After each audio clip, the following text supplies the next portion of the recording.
Welcome to the latest edition of the New York Baseball Podcast. I am your co-host Ari, along with my co-host Noah. Welcome back, everyone. We got a big episode coming up today. We do indeed.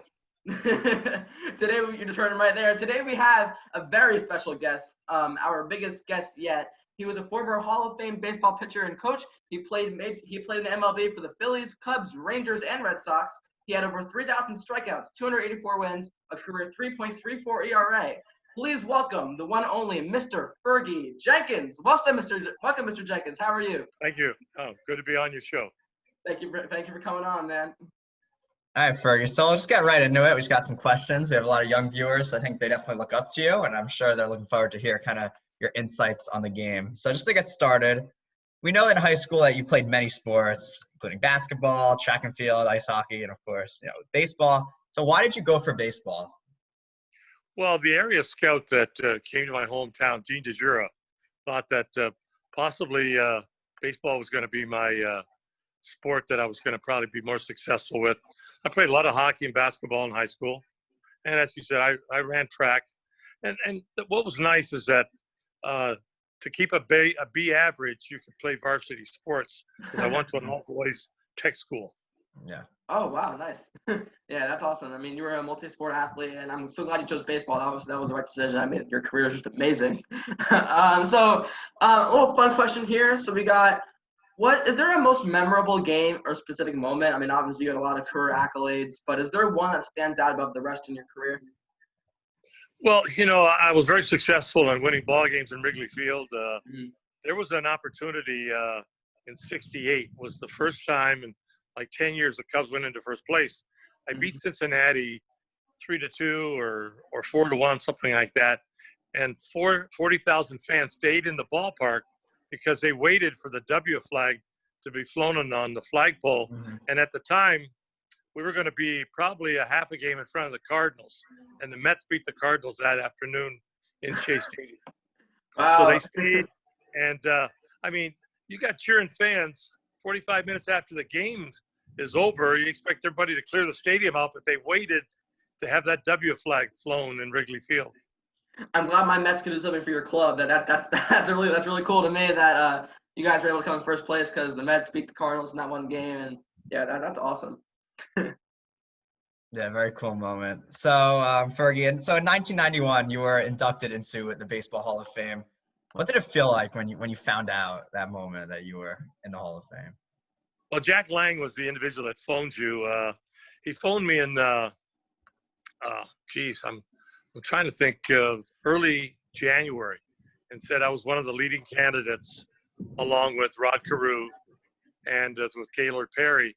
And he said he'd get back with me on possibly a Sunday afternoon because the press conference was going to be Monday in New York. So 5 o'clock came, no phone call. So I wasn't disappointed. I said, well, if I have to wait till next year, fine. 10 after 5, I get the phone call. And he just mentioned about 3 or 4 sentences. Most of it, congratulations, Mr. Jenkins, you're now in the Hall of Fame. I'll get back with you about flight arrangements for Monday. And he hung up. That was it. So I phoned my dad. My dad at the time was still alive. And I told him that I just got inducted into the Hall of Fame. Oh, that's probably so proud. I mean, that's an amazing moment. That's funny that Jack Lang, that his name, Jack Lang, right. He called you, then you hung up right away, like after you said you were in the Hall of Fame. Right. He was the individual that was phoning most of the players back in the 60s and 70s. He passed away, I think mid-90s.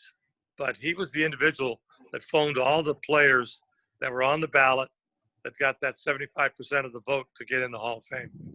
Right. Were you surprised, or did you think that you were I wasn't surprised because I had decent numbers and winning 20 games 7 times. Oh my gosh! 3,000 strikeouts. I put up some decent numbers, so I thought for sure being on the ballot for the 3rd time, I went in with Gaylord and Rod Carew. As I said, they took the first ballot. They took Johnny Bench and Yastrzemski. The second ballot was in '90.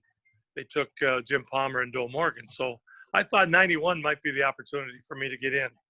Fergie, I know you like to humble yourself, but you got to admit those are more than just decent. I mean, 720 game win seasons, 3,000 strikeouts. Those are amazing numbers, and you should feel proud to say that's amazing. I'm very fortunate. I stayed healthy, and I was a workhorse. I enjoyed playing the game. Baseball was fun to me. That's awesome. Yeah. Yeah. So our next question is, obviously the Cubs retired your number 31. What was that feeling? Did you see that coming? Did you see your number being retired? Obviously, when an amazing player, their number gets retired. What did that feel like when your number got retired? Well, I was really happy with the fact that the ball club was honoring me, and basically the number that was worn by two Hall of Famers. Mm-hmm. You know, Greg Maddux and myself. Yeah. Mm-hmm. At the time, they didn't retire once I went in the Hall of Fame. They had to wait. They wanted to put both of us in at the same time. So, I mean, when you think about having your number retired by an organization, no one from now until whenever is going to wear the number 31. Yeah. I'm pretty proud of that. That's crazy. Yeah. Yeah, it's very cool. I mean, I don't know how many numbers the Cubs have retired, but it's certainly something that doesn't happen every day where a player gets their number retired. Yeah, I mean, the nice thing about it is I played 10 years for the organization, and I won some ball games, and that was the most important. And played with some great guys. Ernie Banks was my roommate. Played with Ron Santo, Glenn Beckert, Kessinger, Hundley. So many good ball players. Billy Williams. Some of these guys, they're all in the Hall of Fame. You still keep in touch with all those players that you played with? Billy Williams still lives in Illinois. Ernie Banks passed away. So did Ronnie. Glenn Beckert just passed away, I think, a month or so ago. Kessinger and Hundley. Kenny Holtzman. I hear from the guys from time to time. That's awesome. Yeah. All right, Fergus. So, I mean, you retired following the 1983 season, but I'm sure you've stayed up to date with baseball. So, kind of like, what do you think of all the changes you've seen over the years, maybe with like analytics and shifting, more strikeouts? Like, what do you think about how the game has changed since you played instant replay? Like, all these big changes. Yeah, there's been quite a few. But the instant replay, I think, has helped the game in some respect, especially on calls by second base umpire or even down the lines, balls fair or foul that go for a home run or fair or foul with extra base hits. Analytics was something that was going to come on. I had a feeling that people that are in the game, smart people, they thought that the analytics was really going to help stats, guys hitting, numbers, I think games played against at-bats, outs, things like that. And then pitching was similar because of the fact that innings pitched to walks to strikeouts was something that players and people in the organization wanted to hear about. Right. And I wanted to ask you specifically, you said you're a fan of replay. What do you think about the possibility of like electronic strike zones coming into the league? Because personally, I like the replay, but with the strike zone, I want the human element in the game. I don't want to see that go away. What's your opinion on that, being a pitcher yourself? Well, the umpires now really don't have, I think, the charge that they had when I played. Now, as you said, it's going to be electronically called. And I think that's going to take away from some of the game. I agree with that. Yeah. I mean, especially even if it's not perfect, I'd much rather have like a human element. Like I personally enjoy when I see managers getting ejected for their team, setting up for their team, and that's just part of the game to me. Oh yeah, definitely. I just think that like anything that's a sport, they want to improve it. They want to change things. We're not like football or basketball where a lot of things have changed a lot in the last 100 years. Right. So I just think our sport, and there's no time limit in baseball. Right. It's only They're trying to do it. They do it in the minor leagues. 2 minutes. I think the mound, you have to take the mound in 20, 30 seconds between pitches. Yeah. I'm not sure if the major leagues is going to adapt that or not. Right, and that's what makes baseball so special. But the only sport that doesn't have a clock, so like anything can happen any time in the game. Yeah. So all right, just one more thing. I'm so curious. Obviously, like the playoff format has changed over the years. Like, what's your opinion on like the wild card game, more teams in the playoffs? Like, do you like that or not really? Well, I think the team that wins the division should have an opportunity to get into a series. But if you don't have your pitching in order, sometimes the wild card team is much better than you. And unfortunately, you don't get into the playoffs to get into the series, especially if you won 100 ball games. Yeah. Sometimes it could be a team that wins 80, 85 games. They're the wild card team, and they get a chance to put their best pitcher forward. Mm-hmm. And if they have a good ball game, you get shut down. You're not going to get a chance to play. We saw that with the Nationals and Dodgers this past year, where the Dodgers had won like 106 games, and the Nationals won 93. And there was a big upset, and like it's just like anything could happen like any time. And the Nationals ended up, as we all know, winning the World Series. So like it's just the wild card. Could that come into the game? It's definitely had an impact, whether people like it or not. Like it definitely has an impact on the game for sure. For sure, yeah. Yeah. I mean, that's the way the game has changed Mm-hmm. in that respect. But you don't want too many changes because Right. players get bored seeing too many changes. Mm-hmm. Mhm. Yeah, I agree with that. Yep. So our next question is going to be, obviously you've been to a lot of cities and a lot of stadiums in your career. What was your favorite? And I know you might say Wrigley because like you pitched for the Cubs for 10 years, but other than Wrigley, and I'm sure you loved Wrigley, but other than Wrigley, did you have like a favorite road city or stadium that you went to? Well, I couldn't wait to pitch in Yankee Stadium.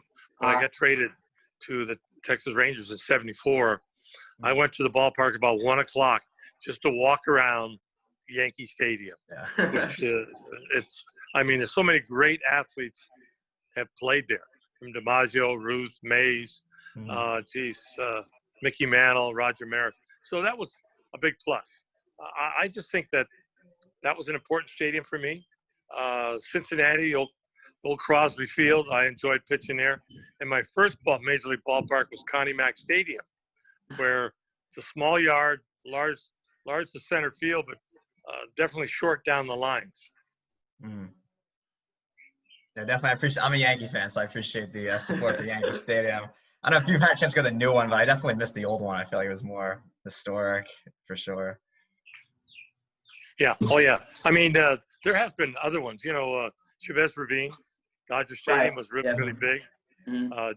Jack Russell Stadium. Jack Murphy in San Diego, a big ballpark, high walls. But I mean, the ballpark is, I think, catered to the team that's there, Right. players. And when you go there, you hope that you're going to be able to adapt to make sure that this ballpark is comfortable for you or your ball club. Right, and what that reminds me of is, and I'm sure Noah, you're a fan of this, the Yankee Stadium short porch. Like a lot of short porch home runs at Yankee Stadium. That's definitely adaptable to the players there hitting them. Oh yeah, right field. And same thing in Fenway Park in Boston. Yeah. I pitched 2 years there. I mean, it's very, very short down the right field line. Pesky's pole. Mm-hmm. Yeah. Did that frustrate you as a pitcher if you give up like a cheapy home run? You got to be careful pitching there. Jamming right-handed hitters, clear the ball to right field. Other than that, you try to pitch to your strength. Mm-hmm. If your strength is up and in, down and away, up and whatever, I just think that the ballparks can be friendly.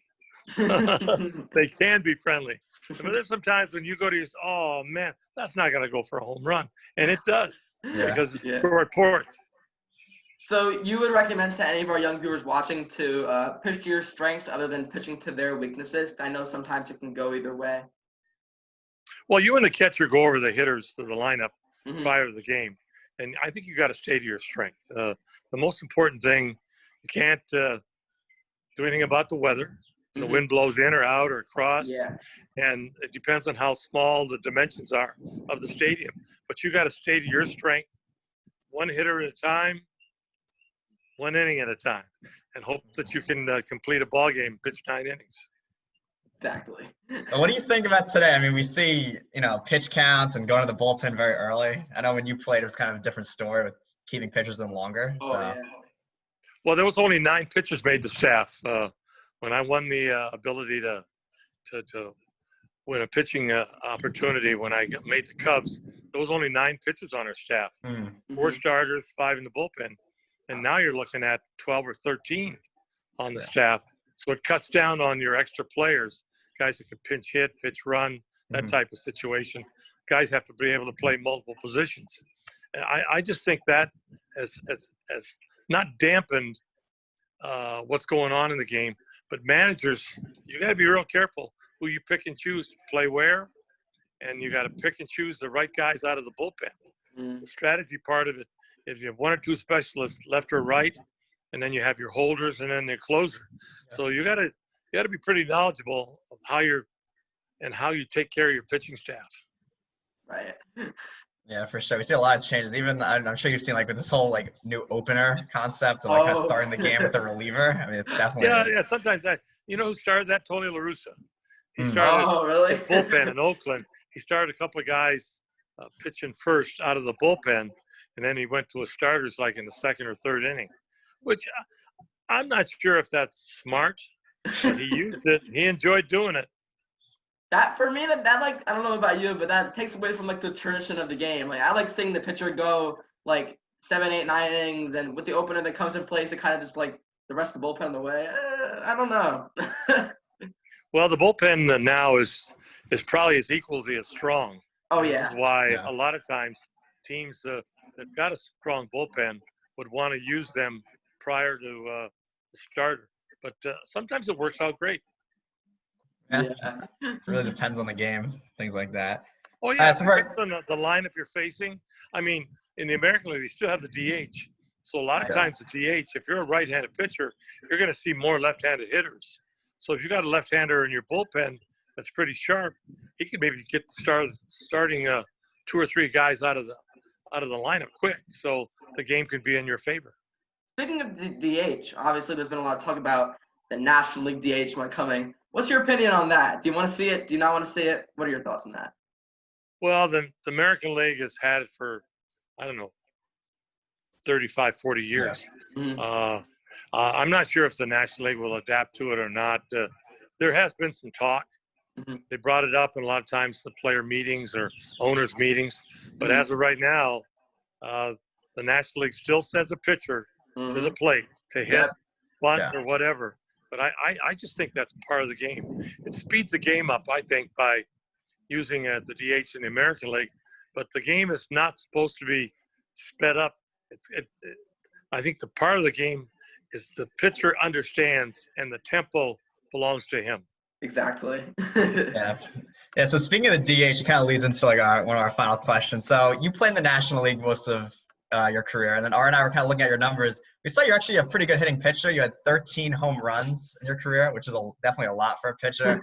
Nowadays, we see pitchers kind of go up there and it's just like a throwaway. Stand there. Yeah. So did you practice your hitting a lot? Like, how did you become such a great hitter while still pitching? Well, I signed as a pitcher first baseman right out of high school, but I didn't get an opportunity to play any first base. But I took batting practice whenever the opportunity presented itself, especially in spring training, having a lot of bunting practice, learning to hit the ball the other way. And if the ball's right down the strike zone low, I can adapt to hitting the ball pretty hard. So I was very fortunate enough to hit some home runs. Yeah, for sure. Did you enjoy hitting those home runs? Like, I'm sure you did. Like, as a pitcher. Well, I hit 2 in one game against Montreal. Wow. So I had like 5 RBIs in that game. Wow. So I enjoyed doing that. Speaking of hitting a little more, I wanted to pick your brain about this. So obviously there's a lot more showing off your home run after you hit one. And we see with Juan Soto, the Juan Soto shuffle. We see Yasiel Puig's bat flips. We see all like the cool things that players do. If you were pitching today, what would you feel? How would you feel about someone bat flipping off you or shuffling at you or something like that? Well, the biggest thing is the pressure that they put on you is monumental. And for them to hit a home run and showboat, I might let them know the next time they come up. Got it. Enough said. Yep, got that. Yeah. Sometimes, showboating is part of basketball and football, but I don't think baseball needs to adapt that and to have it. Flipping the bat, sure, it's fine. A lot of times guys will hit a home run and they go, "Here, bat boy." They hand the bat to the bat boy. Yeah. So, because like I mean, especially like this past World Series, Juan Soto is a really interesting player to me. I mean, I remember like a few at-bats specifically against Zach Greinke where there were a bunch of mind games going on. Like Greinke would throw a pitch, Soto would shuffle back at him, stare him in the eye, and it was a mind game. And then on a 3-1 count in that World Series, Greinke actually fooled him. Soto thought it was something else was coming. He threw a fastball right down the middle, and Soto took it because of all the mind games they were playing. So I feel like the mental part of that the game is like so important, and I feel like bat flips and doing all those cool things is like important for the mental part as well. But I definitely understand if I was a pitcher and I was facing somebody and they bat flipped on me or something, I agree with you. I would let them know the next at bat. Well, a lot of times you shake off to try to move the hitter off the plate or positioning a pitch, but then a lot of times it's a guessing game. Right. Especially if you've got 4 pitches and you can throw them for strikes. A lot of these young men can do that. And a lot of times they just outguess the hitter, and the hitter gets frozen with certain pitches. Mm-hmm. So, I mean, it's a compliment to you being a better pitcher than they at that particular time at the plate. Yeah. Exactly. All right. So thank you so much, Mr. Fergie Jenkins. This was truly an honor to speak to you. We were so happy to have you. I mean, honestly, like this was our biggest get so far. I mean, you're just an amazing player, an amazing career. So I want to thank you so much. All of our young viewers out there, I hope this was beneficial for you guys, hearing the Hall of Fame pitcher himself speak about his moments and his career. So yeah, thank you so much, Mr. Fergie Jenkins, and we look forward we wish you the best of luck with hopefully your family stays safe and everything.